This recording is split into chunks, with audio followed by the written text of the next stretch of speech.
ওকে রানা, তুমি দাদার পকেট থেকে টাকা নিচ্ছ কেন? না বলে কারোর জিনিস নিলে সেটা চুরি করা হয়, তা তুমি জানো না? এসব তুমি কি বলছো বৌদি? তুমি এবারে নিয়ম কানুন জানো না তাই কথা বলছো। এ বাড়িতে দাদাদের কাছে কিছু চাইলে দাদারা বকবে। যখন যেটা প্রয়োজন সেটা না চেয়ে নিয়ে নিতে বলে দাদারা।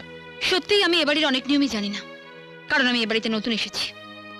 তোমার দাদারা তোমাকে বিশ্বাস করতে পারলেও আমি এত তাড়াতাড়ি পারবো না। এখন তুমিই বলো, আমি যদি দেখি তুমি না বলে দাদার পকেট থেকে টাকা নিচ্ছ, তাহলে আমি তোমায় কি বলবো? সাধু না চোর?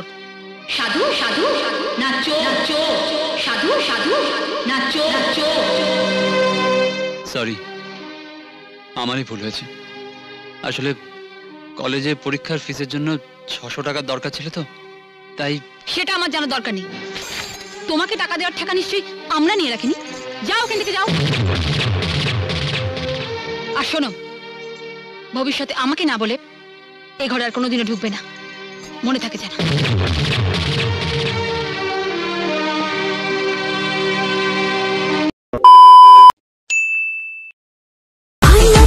नजरों के